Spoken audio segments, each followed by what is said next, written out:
Good morning and happy Ganesh Chaturthi. Let me share my screen.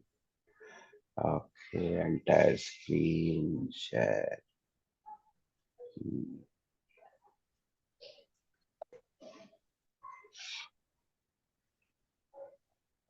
Is my screen visible? Yes. Why am I seeing this? Okay, let me minimize this. Okay, We can let see the me. screen. Okay, so okay, so visible my screen presentation. Yes. Yes, sir. Yes. Okay. So good morning, friends. So today I'm going to talk about PHP session. So coming to PHP session, everybody thinks about $_ session. So we are going to talk about how PHP session works, basically client side, server side, and what are the precautions we need to take. So that is that is the talk all about. So for the introduction, session comes into picture or PHP sessions come into picture because of the statelessness of the HTTP protocol. So like HTTP protocol is a stateless protocol, like unlike TCP, IP or UDP. So UDP is also a stateless protocol. TCP IP is a state protocol. Okay. So coming, yeah, because there is a disturbance on your end. Oh, sorry, sir. Yeah, can you mute yourself? Yeah, okay, thank you. Yeah, so coming to PHP session, so PHP session has impact on two sides, that is client side and server side. So on the client side, PHP session saves cookie where it saves session ID in the form of cookie, and on the server side, it saves the data. So on the client side, there is a what you can say, there are many what you can say things that are happening to grab the session cookie, like there are XSS attack and CSRF attack. And on the server side, you can save data in many format, like you can have file format, or you can save in Redis, or you can save in database basically. So what are the impacts we are going to see in this particular session? So coming to client side, so cross-site scripting, XSS attack. So you can see on the first rectangle, there is a form. Second rectangle, you are echoing the data we are collecting from the form. And in the third rectangle, we see the generated HTML. So like if this HTML is not sanitized, so we can see, like we can input any type of code like which can hack the HTML, or what you can say, like there is a XSS attack, and the script can contain JavaScript code which can result into CSRF attack. So in CSRF, what happens is like people try to grab all your cookie data which can contain your session ID as well. Okay, so this is the threat to your what you can say, threat to your privacy, or whatever data you are saving on your respective websites. Okay, so we need to sanitize these attacks. So first thing is, like we can sanitize it with the HTML special care, using HTML special care function, so that can sanitize the generated HTML. So this way we can sanitize the XSS attack, which result into sanitizing the CSRF attack. Okay, so there can't be any JavaScript code that can be executed. So yeah, now whenever you are setting a cookie in PHP, like there is a function called set cookie. We can define name, value, and expiry. So this is a normal set cookie function. And suppose you want to sanitize in the sense you need to prevent access to your cookie by hackers or something like that. So in the right side, you can see it is a sanitized cookie. So what happens is that first variable is like name. You can provide name to the cookie. Second variable is value. You can provide value. Third is expiry. So expiry is the zero means it is a session based cookie, or you can set the timestamp for the time you want the cookie to stay in your browser. Then there is a path. Path means for which particular path you want the cookie to be accessible. Like suppose for like you want to access the cookie for all your for for the domain. The path can be slash. Suppose you want to access for admin panel only, you can have admin. So it will be accessible only to admin. Then next parameter is like domain. Domain means there is a suppose you can say ramesh.com, then you can have subdomain. You can't suppose ramesh.com, there is a domain and you want to set it for you can say like google.com. That is not possible. Domain means you can set it for subdomain as well. You can set it for root domain as well. Root in the sense like whatever proper domain name you have, or you can set it for www.ramesh.com. Okay, so the domain means for subdomain also you can set it whatever domain you are having. Then secure means it is accessible only when you are having HTTPS protocol. So whenever a browser is a cookie is set and you are accessing a particular URL, so when you are accessing a particular URL, cookie data is also sent with the request. So if that URL is HTTPS, then only, and you have set the secure equal to true, then only your cookie will be accessible from that particular URL on your respective PHP side. Okay. Now HTTP only. HTTP only means that if suppose you're going to your web page and you're inspecting and going to console and you're typing document.console, or you can say console.log document.cookie. So the cookie which you have set with HTTP only equal to true, that won't be accessible. It will be only accessible when a web request is made to a particular server or a particular domain. Okay, so HTTP only means only these cookies will be sent to a particular request only. It won't be available in console or any other format. Okay, so these way these cookies are sanitized. So like in VAPT, this is one of the part that is done for the session cookie. Okay, so another way of sanitizing is like you can have like you one second. Yeah, okay. Another option is like you can have options as an array, and you can have expiry, part, domain, secure, HTTP only, and one more parameter is that same site. Same site in the sense for the same site has three parameters: LAX, strict, and now. So these strict means whenever you are accessing a domain from a particular location or from a browser. If suppose you are redirecting from a particular like suppose your website is indexed on a particular search engine like Google, and Google is redirecting to your particular page, and whenever it is redirecting your particular page, so this site will be not this cookie won't be accessible if the same site is set to strict, because it will be only accessible when you are accessing ramesh.com from a fresh request. Okay, it won't, as if there is HTTP referrer is different than ramesh.com, then this cookie won't be accessible.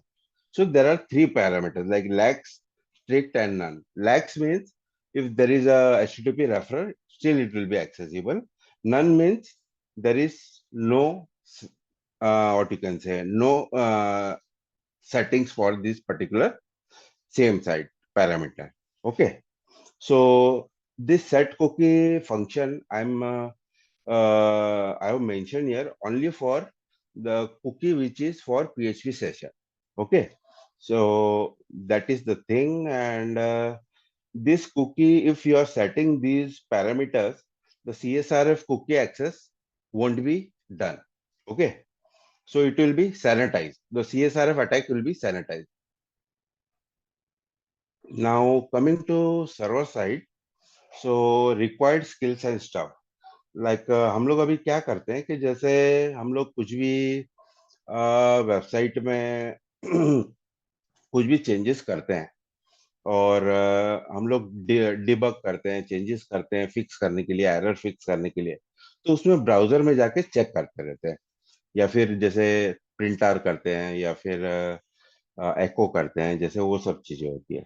अभी ये हम लोग session का चीजें हम लोग check कर रहे हैं, तो इसके लिए for this I am using this particular command. So for curl command is like accessing a particular URL from the browser. Okay. And AB is like AB is Apache benchmark. It is a benchmarking tool. तो इसमें क्या होता है कि हम लोग थोड़ा load देते हैं वेबसाइट को. ठीक है, जैसे -C1 है, यानी कंकरेंट रिक्वेस्ट मैंने 1 दिया है, -N यानी नंबर ऑफ रिक्वेस्ट मैंने 10 दिया हुआ है. एच कुकी, कुकी यानी क्या है कि भाई मैंने मेरा कुकी ऑलरेडी सेट हो चुका है फर्स्ट रिक्वेस्ट में, और मैंने नेक्स्ट नेक्स्ट रिक्वेस्ट में मैं वो कुकी प्रोवाइड कर रहा हूँ. और मेरे पास अगर कुकी नहीं है तो ये जो फर्स्ट कमांड है उसमें फ्रेश फ्रेश कमांड है जिसके अंदर कुकी नहीं होता है. Okay, so these are the commands. And to understand session I will be using session set save handler function. So I will go to this session set save handler. Okay, so this is my particular post on php.net. So session set save handler में क्या होता है, just 1 minute, let me go to the function. So yeah, session set save handler में ये 9 params है या arguments है.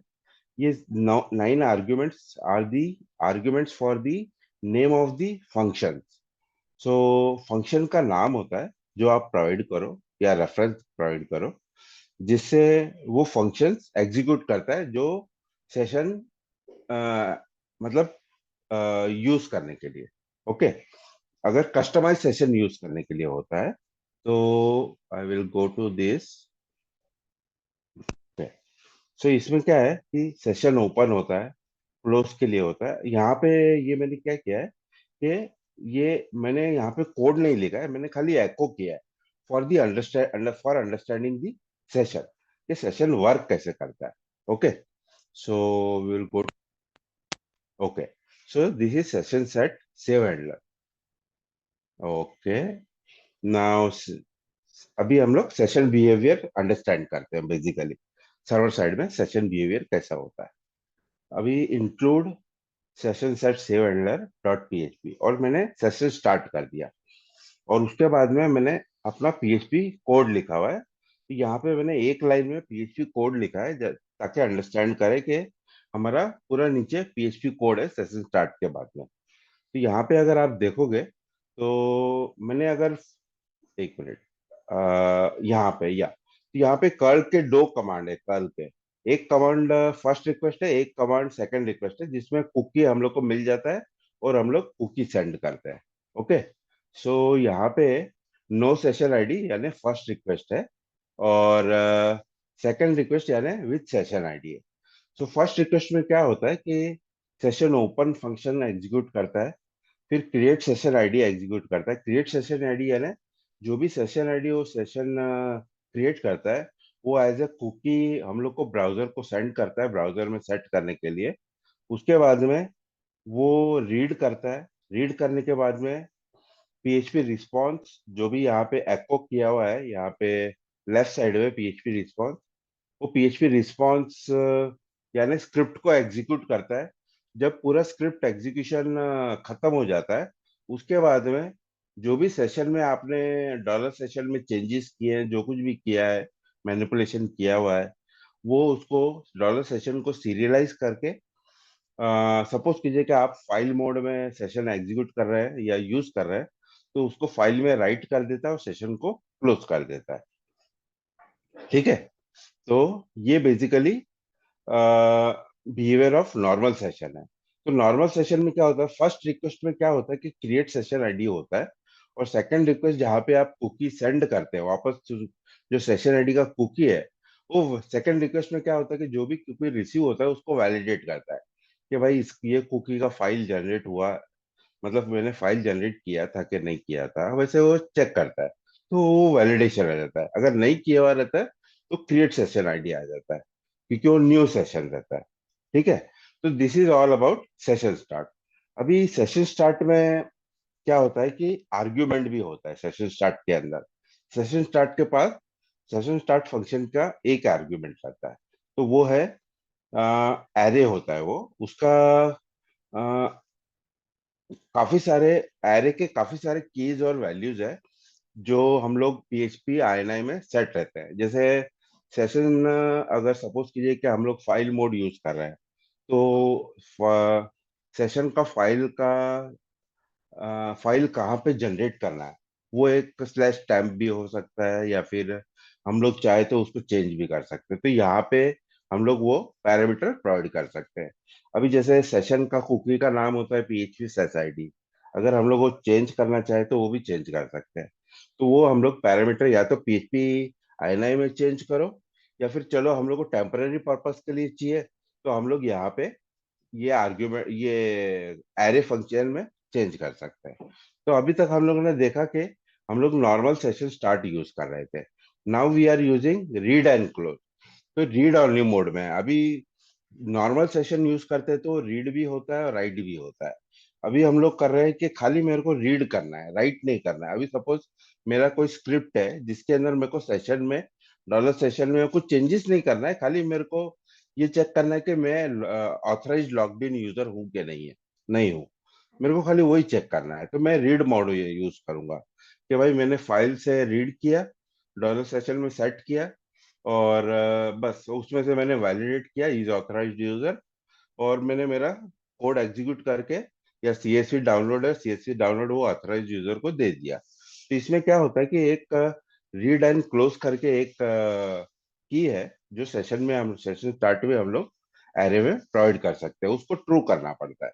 अभी रीड एंड क्लोज ट्रू कर देते हैं तो बिहेवियर में क्या चेंज आता है वो चेक करते हैं अभी। तो जो मिडिल रेक्टेंगल है उसके अंदर क्या होता है कि आउटपुट फॉर फर्स्ट एग्जीक्यूशन, जहाँ पे हम लोग कोई भी सेशन आईडी प्रोवाइड नहीं कर रहे हैं, मतलब क्लाइंट साइड से, तो उसमें क्या होएगा, ओपन होएगा, क्रिएट सेशन आईडी होएगा, रीड क्लोज, और उसके बाद में पीएचपी रिस्पॉन्स देगा। तो अभी क्या होता है कि जब भी रीड एंड क्लोज करते हैं हम लोग, तो सेशन स्टार्ट फंक्शन क्या करता है, चार फंक्शन है, ओपन, क्रिएट, रीड, क्लोज, वो एक ही सेशन स्टार्ट कॉल में एग्जीक्यूट हो जाता है। एग्जीक्यूट कैसे हो जाता है कि अपना, अगर सपोज कीजिए कि मेरा फर्स्ट रिक्वेस्ट है, तो उसमें क्या है कि वो सेशन आईडी क्रिएट कर देता है, मगर फाइल वगैरह कोई भी क्रिएट नहीं करता है। मगर सपोज कीजिए अगर मेरा सेकंड रिक्वेस्ट है, तो ओपन वैलिडेट रीड क्लोज कर दिया।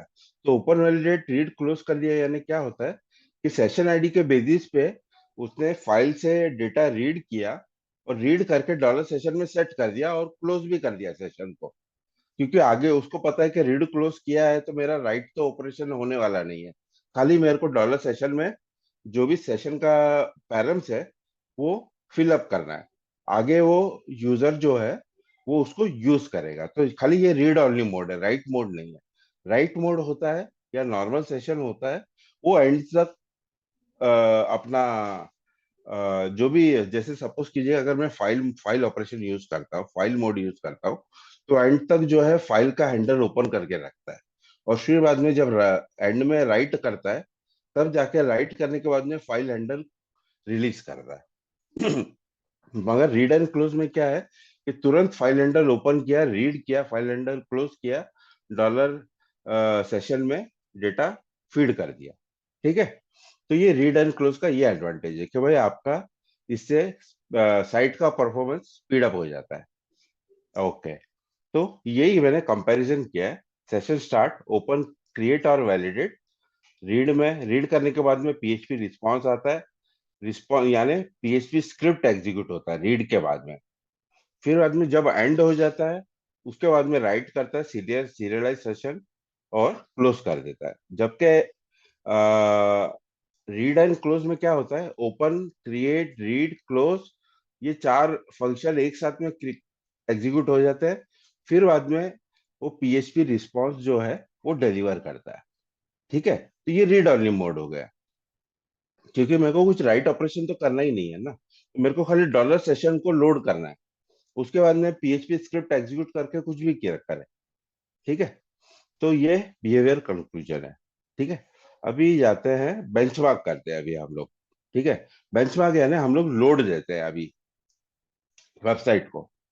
जैसे अपाचे बेंचमार्किंग हमने बताया था, जैसे यहाँ पे अगर आप देखोगे तो ये benchmarking, Apache benchmark command for the URL A B, Apache benchmarking. ठीक है, तो हम लोग अभी यहाँ पे बेंचमार्किंग में जाते हैं।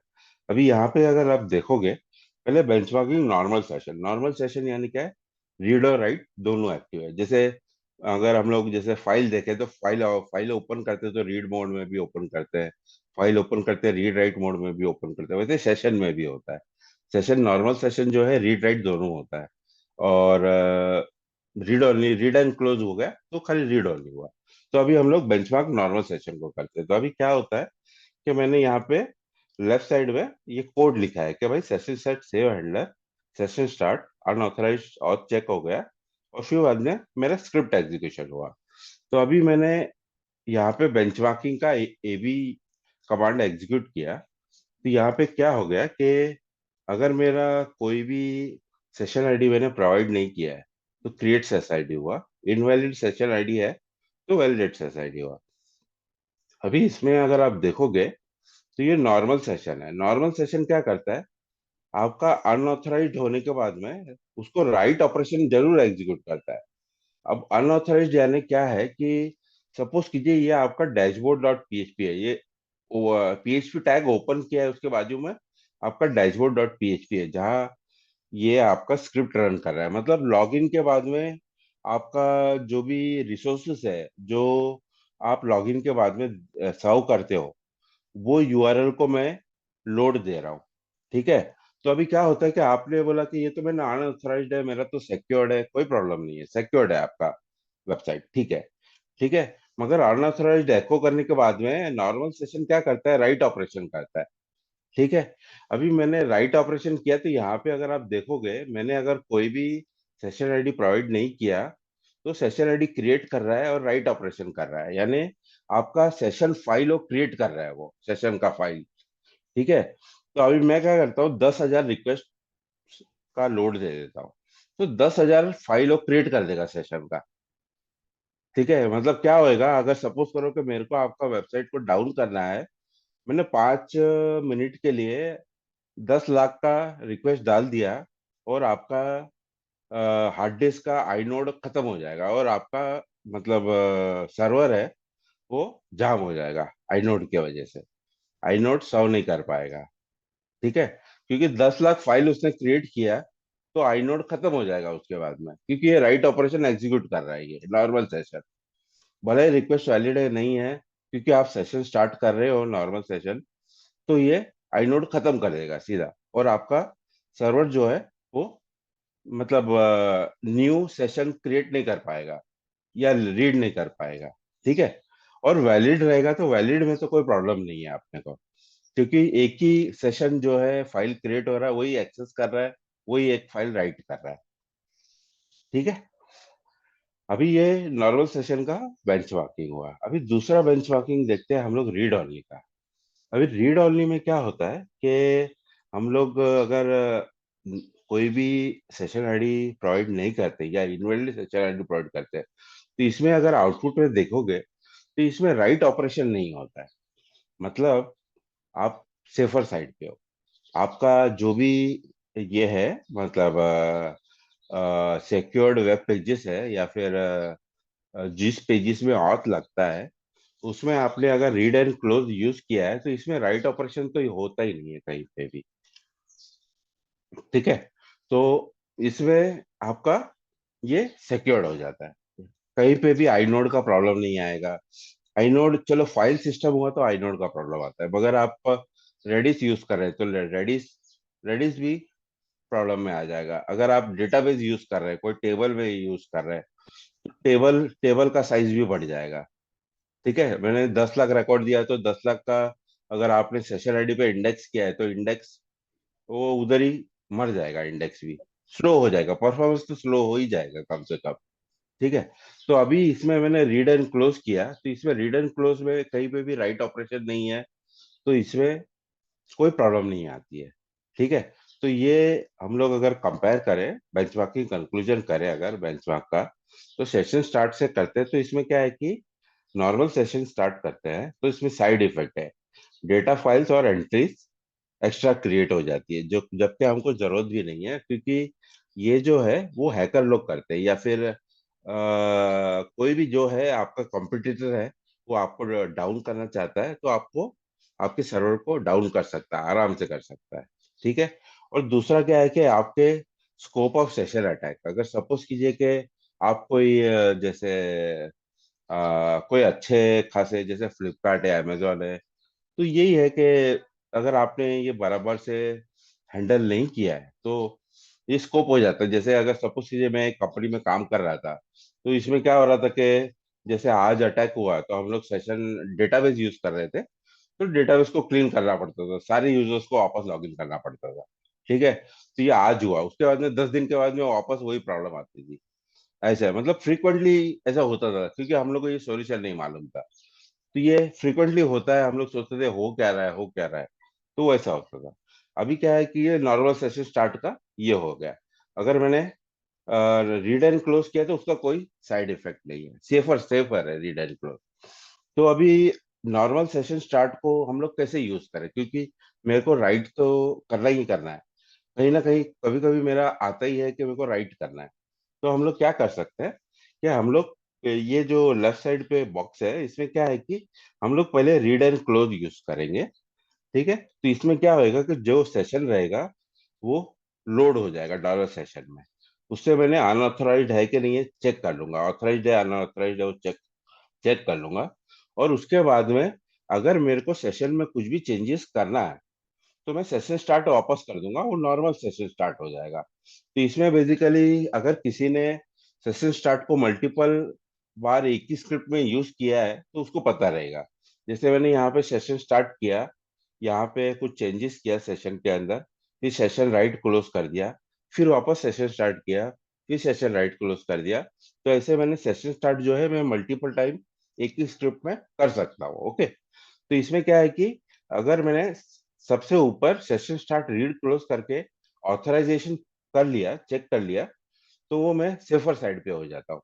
फिर बाद में ऑथराइज्ड यूजर है, चलो ठीक है, ये मेरा वैलिड यूजर है, कोई दिक्कत नहीं है। अभी मैं उसको अगर मेरे को सेशन डॉलर सेशन में कुछ चेंजेस करना है तो मैं सेशन स्टार्ट यूज कर सकता हूँ। अगर मेरे को चेंजेस नहीं करना है तो मेरा रीड ओनली काफी है। ठीक है। तो इसमें अगर आप अगर ये राइट साइड में बॉक्सेस देखोगे तो इसमें कैसा है कि अगर सेंटर मिडल वाला बॉक्स है तो उसमें ओपन क्रिएट रीड क्लोज। ठीक है। अगर इनवैलिड सेशन आईडी है या नो सेशन आईडी है तो ये सेफर साइड है। और अगर वैलिड है तो आपका यहाँ पे अगर आप रिस्पॉन्स देखोगे, ओपन वैलिडेट रीड क्लोज और पीएचपी रिस्पॉन्स वन, और उसके बाद में नॉर्मल सेशन आपने चालू किया तो वापस open validate read PHP response, फिर राइट किया उसने, फिर क्लोज किया। ठीक है। तो ये है स्कोप ऑफ सेशन अटैक जिसको हम सैनिटाइज कर सकते हैं, और दैट्स इट। और I would like to give credit to few of my members जिसने ये मेरा स्लाइड बनाया, जिसमें मेरे को हेल्प की रिव्यू करने के लिए कि इसमें इसको इजी कैसे किया जा सके। और ये लोग का नाम मेंशन किया हुआ है, जैसे राघव है, निशांत है, मनीष है, केतन है। और this was all about my session.